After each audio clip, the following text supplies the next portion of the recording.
আচ্ছা বন্ধুরা, দেখো ম্যাথের ট্রিক ক্লাস 3 নিয়ে হাজির হচ্ছি। এটাও অ্যালজেব্রা থেকে।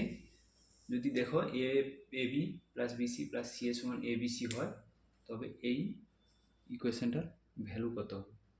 এইরকম কোশ্চেন একটু ডিফিকাল্ট হয়, দেখলে মনে হবে সলিউশন করা খুবই কঠিন। কিন্তু এখানে দেখো A B BC plus C এ, এইরকম কোশ্চেনে আমরা এ সমান বি সমান সি ধরতে হবে। তাহলে এটাকে আমি এ বি সি সমান ধরে পাই। যদি তিনটেকেই আমরা এ ধরি, এ বি সি সবই এ ধরি, তাহলে দেখো প্রথম এখান থেকে কত হচ্ছে, এ স্কোয়ার প্লাস এ স্কোয়ার সমান এ কিউব। তাহলে 3a স্কোয়ার সমান এ কিউব। তাহলে এ সমান কত পাচ্ছি, 3। দেখো আমি এ সমান ডাইরেক্ট 3 পেয়ে যাচ্ছি। তাহলে এইটাকে আমি কি লিখতে পারি, তাহলে সবগুলোকে এ বি সি সবকে আমরা এ ধরেছি, তাহলে এটাকে আমরা কি লিখতে পারি বলো। লিখতে পারি যে A plus A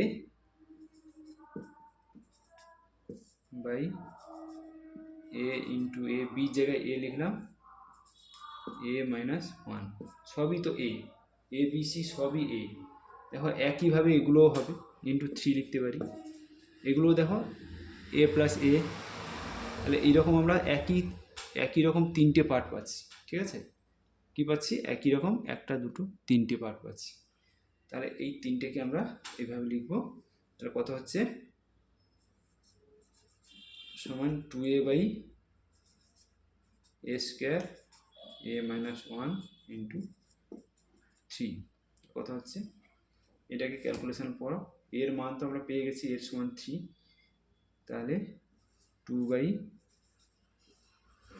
A minus 1 into 3। ঠিক আছে, এখানে এর মান পুট করলে আমরা পুরো সমীকরণটার ভ্যালু পেয়ে যাব। ঠিক আছে, তাহলে এই ধরনের কোশ্চেন এভাবে হবে। এইগুলো রেলের পরীক্ষায়, বিশেষ করে এনটিপিসিতে এই ধরনের কোশ্চেন অনেক দেখা গেছে, বা সিজিএল ফিজিএলে এইসব কোশ্চেন দেখা গেছে। ঠিক আছে, এই কোশ্চেনকে কীভাবে সলভ করবো দেখলে এ বি সি সমান এ ধরতে হবে।